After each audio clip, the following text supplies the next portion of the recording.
नमस्कार, मैं doctor Abhinav. Information is power में आपका स्वागत है। पॉलिटिक्स ऑफ हरियाणा पार्ट 19 में हम बात करेंगे। लोकसभा अंबाला के अंतर्गत आने वाली 9 सीटों पर हम बात करेंगे, जिसमें 9 विधानसभाएं आती हैं। उनके संदर्भ में हम बात करेंगे। हमने जो रोहतक लोकसभा है उस पर हमने बातचीत कर ली है, डिस्कस कर ली है, जिसमें 2009 से 2019 तक का डेटा हमने यूज़ किया है और साथ में उसमें जो जातिगत जो आंकड़े हैं वो भी इसमें यूज़ किए हैं और बूथों की जो संख्या है उसका भी हमने जिक्र किया है। तीसरा, इसमें जो लीडर हैं विभिन्न पार्टीज़ के, उनके बारे में हमने डिस्कस किया है। आज हम अंबाला लोकसभा के अंतर्गत 9 सीटें हैं उसकी हम शुरुआत करेंगे। तो अंबाला जो लोकसभा है उसमें हम आज जगाधरी विधानसभा पे बात करेंगे। जो जगाधरी विधानसभा है उसमें 2009, 2014 और 2019 का जो रिजल्ट है उस पर हम बात करेंगे। आप 2019 से पहले 14 और 14 से पहले 9 क्यों इम्पोर्टेंट है? वो इसलिए इम्पोर्टेंट है क्योंकि जो हिस्ट्री है वो इम्पोर्टेंट है। क्योंकि अगर पिछली 9 में अगर जो कैंडिडेट स्ट्रॉन्ग था, यानी पॉलिटिकल पार्टी, वही 2014 में जीती है और 2014 में जो पॉलिटिकल पार्टी स्ट्रॉन्ग थी वो 2019 में है। और 2019 में जो स्ट्रॉन्ग पोजीशन है और अभी जो सरकार है वो सेकंड पोजीशन पे है, यानी दूसरी बार है। तो उनका जो डेटा है वो किस तरह से उसको एक्सेस करेगा ये भी इम्पोर्टेंट है। इसलिए डेटा का यूज करना इम्पोर्टेंट है। इसलिए हम चुनावों का जो रिजल्ट है वो उसका जो डेटा है उसकी हम बात कर रहे हैं। तो 9 का क्यों? क्योंकि हम पीछे से इसलिए चल रहे हैं ताकि हमें इस बारे में पता चले कि इसकी हिस्ट्री क्या रही है।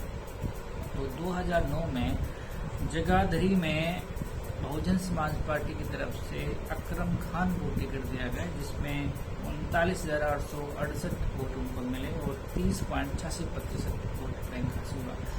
2009 में जो बहुजन समाज पार्टी का जो वोट बैंक था पूरे हरियाणा में बहुत अच्छा वोट बैंक था। तो इसी की एवज में अकरम खान उसमें एमएलए बने जगाधरी विधानसभा से। और जो जगाधरी की जो सीट है 2009 के बाद, हालांकि उसमें बहुजन समाज पार्टी 2014-19 में नहीं जीती है, लेकिन वो स्ट्रॉन्ग पोजीशन पे है। तो अकरम खान इसमें एमएलए बने 2009 में। सुभाष चंद्र को कांग्रेस ने टिकट दिया। 35,540 वोट उनको मिली। 27.51% उनको वोट बैंक हासिल हुआ। तीसरे नंबर पर कंवरपाल गुर्जर, भारतीय जनता पार्टी ने टिकट दिया और 31,657 उनको वोट मिले और 54.51% उनको वोट बैंक हासिल हुआ। चौथे नंबर पर इंडियन नेशनल लोकदल ने राजीव कुमार जी को टिकट दिया, जिन्हें 18,425 वोट मिले और 14.26% उनको वोट बैंक हासिल हुआ। 5वें नंबर पर जो उम्मीदवार रहे, निर्दलीय उम्मीदवार रहे जयचंद चौहान साहब, इनको 1,509 वोट मिला, जो टोटल वोट का 1.17% रहा। ये 2009 का जगाधरी का रिजल्ट रहा। 2014 में कंवरपाल गुर्जर साहब भारतीय जनता पार्टी की तरफ से दूसरी बार चुनाव लड़ा गया, जो विजय हासिल हुई, यानी जो सिटिंग एमएलए बने 2014 में, जिन्हें 74,203 वोट मिला और 89% इनको वोट हासिल हुआ। अकरम खान बहुजन समाज पार्टी ने दोबारा टिकट दिया और अकरम खान इस सीट पर दूसरे स्थान पर है, जिन्हें 50,003 वोट मिले और टोटल वोट का 24.18% उनको वोट बैंक हासिल हुआ। तीसरे नंबर पर इंडियन नेशनल लोकदल के उम्मीदवार डॉक्टर BL सैनी को टिकट रहे, जिन्हें 14,794 वोट मिला, 8.93 उनको वोट मिला। चौथे नंबर पर आज़ाद उम्मीदवार उदयवीर सिंह को 10,609 वोट मिली और जिस पे 6.4% वोट बैंक हासिल हुआ। 5वें नंबर पर भोपाल सिंह भाटी, इन्हें कांग्रेस की तरफ से टिकट दिया गया और 9,549 वोट मिला और 5.76 वोट प्रतिशत हुआ। ये जगाधरी 2014 का रिजल्ट रहा। अब 2019 का जो रिजल्ट रहा उसमें कंवरपाल गुर्जर साहब जो सिटिंग एमएलए थे 2014 में, उनको ही टिकट दिया गया और उन्होंने अपना सिटिंग एमएलए बरकरार रखा और वो 66,376 वोटों से आगे रहे और 38.88 वोट प्रतिशत इनको मिला। इस दौरान जो है कि अकरम खान जो बहुजन समाज पार्टी से एक बार एमएलए बने 2009 में और 2014 में दोबारा बहुजन समाज पार्टी ने उनको टिकट दिया जो दूसरे नंबर पर रहे। तो इस बार बहुजन समाज पार्टी को छोड़कर अकरम खान जी ने कांग्रेस की तरफ से चुनाव लड़ा और 50,003 को वोट मिला और 29.29 इनको वोट बैंक हासिल हुआ। तीसरे नंबर पर बहुजन समाज पार्टी ने आदर्शपाल गुर्जर साहब को टिकट दिया जिन्हें 47,988 वोट मिला जो 28.11%, यानी कि बहुजन समाज पार्टी इस पे तीसरे नंबर पर रही। 2009 में दूसरे नंबर पर रही, 2014 में दूसरे नंबर पर रही और अकरम खान के जाने से बहुजन समाज पार्टी तीसरे नंबर पर रही। इसका मतलब ये है कि अकरम खान साहब के पास खुद का भी वोट बैंक था, इसलिए वो और कांग्रेस का भी वोट बैंक हुआ और कांग्रेस जो जगाधरी में 5वें नंबर पर थी, वहीं अकरम खान के आने से कांग्रेस दूसरे स्थान पे आ गई 2019 में और वही बहुजन समाज पार्टी तीसरे नंबर पे आ गई।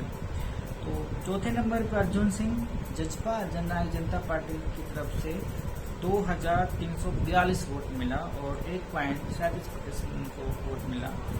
इस 19 के इलेक्शन में ही नोटा को लोगों ने वोट दिया जो 5वें नंबर पे रहा।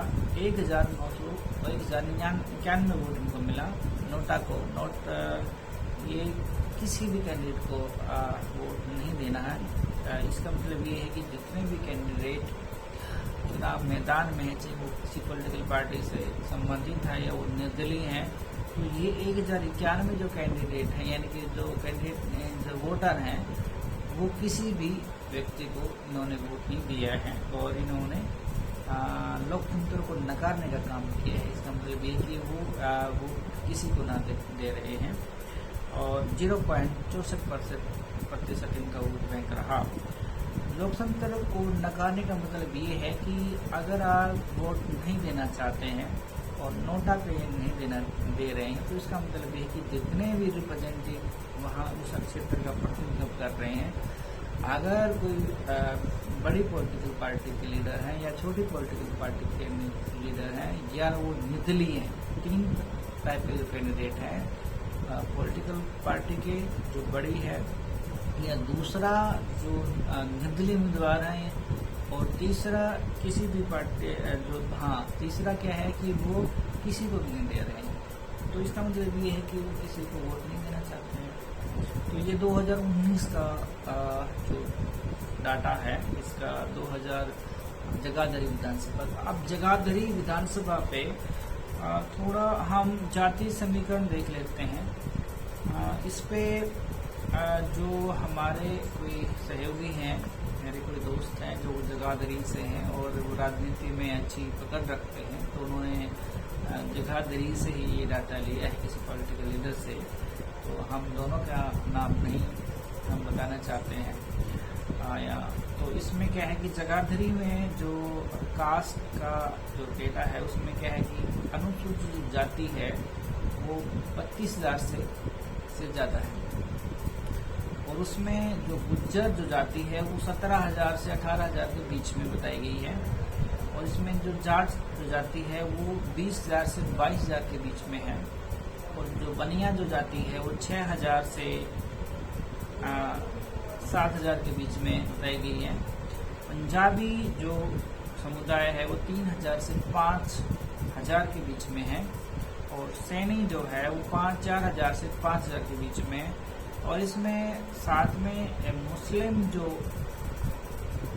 वोटर हैं वो तकरीबन 17,000 से ऊपर में बताए गए हैं। मैं एक बार डाटा रिपीट कर देता हूँ। जगाधरी विधानसभा पे जातीय समीकरण अनुसूचित जो जाति है उसको 32,000 से ज़्यादा, गुज्जर जो जाति है वो 17,000 से 18,000 से ऊपर के बीच में है, और जाट जो जाति है जगाधरी विधानसभा में 20,000 से 22,000, और जो बनिया जो जाति है 6,000 से 7,000 के बीच में, और जो पंजाबी समुदाय है वो 3,000 से 5,000 के बीच में, और जो सैनी जो जाति है 4,000 से 5,000 के बीच में, और साथ में जो मुस्लिम वोटर हैं, मुस्लिम धर्म के जो लोग हैं वो 17,000 से ज़्यादा है। तो ये जगाधरी जो विधानसभा है उसका हम जातीय समीकरण से अवगत हुए हैं। मैं समझता हूँ जगाधरी पे बहुजन समाज पार्टी ने अपने कैंडिडेट को उतार दिया है, नाम डिक्लेयर कर दिया है, तो दूसरी पॉलिटिकल पार्टी भी आज या कल डिक्लेयर कर रही है। आपने मुझे सुना, समय दिया, इसके लिए आपका बहुत बहुत शुक्रिया।